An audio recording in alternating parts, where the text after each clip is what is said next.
ইমান গৰম হ'লেও ভাত বনাব লাগে এনে নহয় ক'বচোন গাইজ। কিছুমান ছোৱালীৰ ভাগ্যখন ভাল, মাকে ধুনীয়াকৈ ভাত ৰান্ধি দিয়ে, গৰমত ফেনৰ তলত থাকে ধুনীয়াকৈ ভাত নি খাব। মোৰ আৰু চকচোন ভাগ্যখন ভাত ৰান্ধি থাকিব লাগে। মোৰো ভাগ্যখন ভাল আছিল দেচোন। আজি কেইদিনমান আগতে ময়ো কোনো একো কামেই কৰা নাছিলোঁ। এতিয়া গাইজ মাৰ অসুখ হৈ থাকে, গতিকে মই যিমান দিন ঘৰত থাকোঁ বিয়া নহওক লগি মাকটো অলপ কৰি ধৰি খুৱাই গ'লে ভাল লাগে দেচোন। সেইকাৰণে মাক মই বেছি ভাত ৰান্ধিব নিদিওঁ, ময়ে ৰান্ধি থাকোঁ। পাৰে মায়ে কৈছে ময়ে ৰান্ধোঁ, কিন্তু ময়ে কৈছোঁ মাক নালাগে ৰান্ধিবা, ময়ে ৰান্ধিম। মই থকা দিনকেইটা মই অলপ মাক খুৱাম দিয়ক।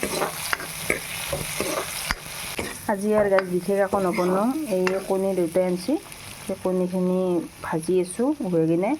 সেই কণীখিনিয়ে বনাম আৰু চামা কচু দুধ কচু কিবা কিবি আছে, এনেকৈ অলপ মাই চাটনি বনাইছে, সেইখিনি আৰু খাম আৰু ৰাতি। আৰু ইমান গৰম, গেছত ৰান্ধিছে তথাপি বেছি গৰম, চৌকাত কৰি গাইজ গেছত বেছি গৰম। যাৰ হত নহ'লেও খাব লাগিব, উপায় নাই, ইমান গৰম।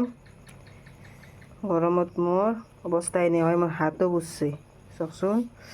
এই গৰমৰ তাৰমানে আঞ্জাত খাৱাটো লাগি হাতো পুৰিছে।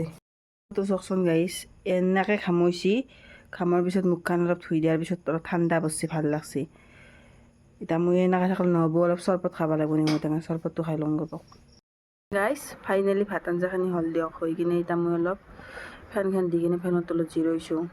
ইমানে গাটো তাৰমানে বেয়া লাগি গৈছে গৰমত, ফেনখন দি কিনে জিৰোৱাৰ পিছতে মোৰ গাটো অলপমান আৰাম পালোঁ। পাই কিনে অলপ বাগাৰ দিম, বাগাৰ দি কিনে অলপ দেৰিকৈ উঠি কিনে মই ভাত খাম। আজিলৈ আহিছোঁ, বাই।